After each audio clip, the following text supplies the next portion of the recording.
Priyanka Patel, medical oncologist, Shashwat cardiac and cancer care, Surat. So સ્તન કેન્સરમાં આપણને ટ્રીટમેન્ટમાં મેઇન 2 હર્ડલ્સ નડે છે કે બધા પોતાના સિમ્ટમ્સ બહુ ઇગ્નોર કરે છે અને 20-30% પેશન્ટ્સ તો નિદાન થયા પછી સારવાર નથી કરાવતા. તો જ્યારે પેશન્ટ્સ પોતાના જેવા બીજા માણસો બીજા પેશન્ટ્સ પાસેથી સાંભળે સ્ટોરીઝ ટ્રીટમેન્ટ વિશે, ત્યારે એને ડૉક્ટર કરતાં વધારે વિશ્વાસ આવે. એટલે આ પ્રેરણા બુકમાં આપણે પેશન્ટની સક્સેસ સ્ટોરીઝ મેન્શન કરી છે કે જેનાથી પેશન્ટ્સને પોતાને બિલીવ થાય કે ભાઈ અત્યારે જે ટ્રીટમેન્ટ છે એ 10 વર્ષ પહેલાં જેવી નથી અને એનાથી આપણે પોતાની જાતને સારી રીતે ક્યોર કરી શકીએ છીએ, સાઈડ ઇફેક્ટ વગર પેશન્ટ ટ્રીટમેન્ટ કરી શકે છે. ફેઝગો જે ઇન્જેક્શન છે એ 10 મિનિટનું ઓપીડી બેઝિસ ઇન્જેક્શન છે, એના માટે પેશન્ટને દાખલ પણ નથી થવાનું. તો જે વર્કિંગ ક્લાસ વુમન છે, કારણ કે અત્યારે મોસ્ટ ઓફ 90% વુમેન ઘરમાં અથવા બહાર કામ કરે છે, તો એ લોકો પોતાની જોબમાંથી બી અડધો કલાક માટે બી રજા લઈને આવી અને ઓપીડી બેઝિસ પર આવીને આ ટ્રીટમેન્ટ લઈ શકે છે. આ બધી જાગૃતિ ફેલાવવા માટે અને પેશન્ટ્સ વધારે સારી રીતે પોતાની ટ્રીટમેન્ટ પૂરી કરે એના માટે આ પ્રેરણા બુક અમે લોન્ચ કરી છે. સો પ્રેરણા શબ્દ છે ઇન્સ્પિરેશન. એક પેશન્ટ પોતાની જર્નીથી બીજા લોકોને ઇન્સ્પાયર કરે છે. શેના માટે ઇન્સ્પાયર કરે છે? તો જલ્દી ડિટેક્શન માટે આપણે શું કરી શકીએ એના માટે ઇન્સ્પાયર કરે છે. પોતાની શરીરમાં કોઈ તકલીફ હોય તો એ બહાર આવીને લોકોને કહેવા માટે ઇન્સ્પાયર કરે છે, ટ્રીટમેન્ટ લેવા માટે ઇન્સ્પાયર કરે છે. કેટલા બધા લોકો કેન્સર શબ્દ સાંભળીને ટ્રીટમેન્ટ લેવા માટે રેડી હોતા નથી, પણ આ સ્ટોરી સાંભળીને હોપફુલી લોકોને એવું થશે કે ના, કેન્સર એટલે આપણે કેન્સર છે એવું નથી, ટ્રીટમેન્ટ લઈએ તો સારા થઈ શકીએ. ટ્રીટમેન્ટ યુઝ્યુઅલી સ્તન કેન્સરના પેશન્ટ્સમાં 6 થી 7-8 મહિના કે અમુક વાર વર્ષ ચાલતી હોય છે, પણ આ સ્ટોરીઝ સાંભળીને એમને એવું લાગે કે there is light at the end of the tunnel. આગળ નોર્મલ લાઈફ છે, આપણી લાઈફ અહીંયા અટકી નથી જતી. જે નવી દવાઓ આવી છે, સો ક્યારે પેશન્ટને કેન્સર થાય તો સૌથી પહેલાં એમને એવું હોય કે આપણને બરાબર ટ્રીટમેન્ટ મળે છે કે નહીં, સૌથી એડવાન્સ ટેકનોલોજીની ટ્રીટમેન્ટ મળે છે કે નહીં. ઘણા પેશન્ટ્સ અમને કહે કે અમારે કશે બહારગામ જવું જોઈએ ટ્રીટમેન્ટ લેવા માટે, મટાડવા માટે. તો આપણા દેશમાં હવે જે લેટેસ્ટ ટેકનોલોજીની ટ્રીટમેન્ટ્સ છે એ અવેલેબલ છે. આ ફેઝગો ઇન્જેક્શન એનું એક એક્ઝામ્પલ છે, જે ઘણા લોકોને જે પહેલાં ઇનક્યોરેબલ હતા હવે ક્યોરેબલ થયા છે.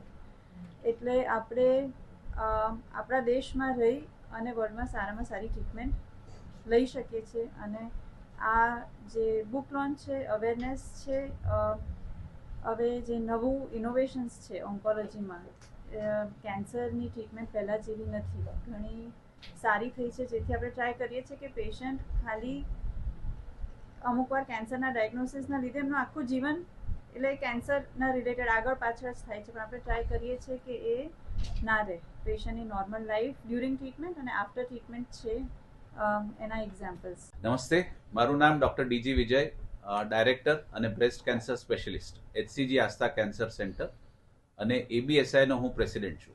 ABSI એટલે association of breast surgeons of India, જેના નિયરલી 2000 મેમ્બર છે, જે બધા બ્રેસ્ટ કેન્સરની સર્જરી દેશભરમાં અને આજુબાજુના દેશોમાં પણ કરે છે. આજની ઇવેન્ટ જે હતી એનું નામ પ્રેરણા છે. એના દ્વારા અમે એક બ્રેસ્ટ કેન્સરના પેશન્ટોની જે સર્વાઈવર સ્ટોરીઝ છે, એ સર્વાઈવર કરતાં બી એ લોકો એકચ્યુઅલી વિનર્સ છે, કારણ કે એ લોકોને આ બ્રેસ્ટ કેન્સરની સારવારમાં અહીંયા રહેલા ડૉક્ટરો અને બીજા ડૉક્ટરોએ એમના સાથે રહ્યા, એમની સારવાર કરી, અને એના લીધે એ બધા આજે 5-10 વર્ષ પછી પણ એમના જીવનમાં જે પણ લક્ષ્ય હતા એ બધા એચીવ કરી શક્યા. કોઈને એવું હોય કે મારી દીકરીના લગ્ન થઈ જાય, કે હું પોતે જોબમાં સારી રીતે સોસાયટીને કઈ રીતે મદદરૂપ થવું. Many of them have gone back to living very meaningful lives, which is very important. And આવી સર્વાઈવર સ્ટોરીઝથી બીજા લોકોને પણ પ્રેરણા મળશે, એમના ફેમિલી મેમ્બર્સને પ્રેરણા મળશે અને ઓવરઓલ સમાજને પ્રેરણા મળશે. ABSI કોમ્યુનિટી જોડે, ડૉક્ટર્સ જોડે, ફેમિલી ફિઝિશિયન્સ જોડે અને ઘણીવાર ફાર્મા કંપનીઝ જોડે પણ પાર્ટનર કરે છે, જેનાથી વિશ્વમાં જે નવી નવી શોધો થાય, ખાસ કરીને દવામાં, ટેકનોલોજીમાં વગેરેમાં, એ ઇન્ડિયાના પેશન્ટ્સને, ભારતના પેશન્ટોને બી એ મળી રહે એ ખૂબ જરૂરી છે. એટલે આજે જે બીજા એક ડૉક્ટરે એનો એ ઉલ્લેખ કર્યો કે ભાઈ એ દવા જે હતી એ વિશ્વમાં પહેલીવાર 2 મોનોક્લોનલ એન્ટીબોડી ભેગી થઈને એક સિરિંજમાં આપી શકાય એ પહેલીવાર થયું. એ દવા આપવાથી પેશન્ટોની કમ્ફર્ટ જે છે, એક્સેપ્ટેબિલિટી છે, એ બધું આપણે એ લોકોની ક્વોલિટી ઓફ લાઈફ ઇમ્પ્રૂવ થાય એના માટે આ પ્રયત્ન હતો.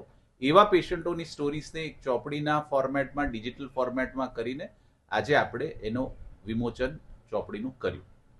સર આ બુક કેવી રીતે અવેલેબલ હશે, ક્યાં કોને લેવું? અત્યારે આપણે પ્રિન્ટ કરીને અલ્ટિમેટલી એને એમેઝોન ઉપર કે કોઈક રીતે ઓનલાઈન અવેલેબિલિટી થાય એ રીતે કરશું. ઇનિશિયલ 500 કોપીસ આપણે ફ્રીલી ડિસ્ટ્રીબ્યુટ કરીએ એવું પણ કરવાનો અમારો વિચાર છે કે એમાંથી કોઈ કમર્શિયલ ઇન્ટરેસ્ટ નથી. અલ્ટિમેટલી કોસ્ટ ટુ કોસ્ટ અને લોકોમાં જાગૃતિ આવે એ વધારે અગત્યનું છે.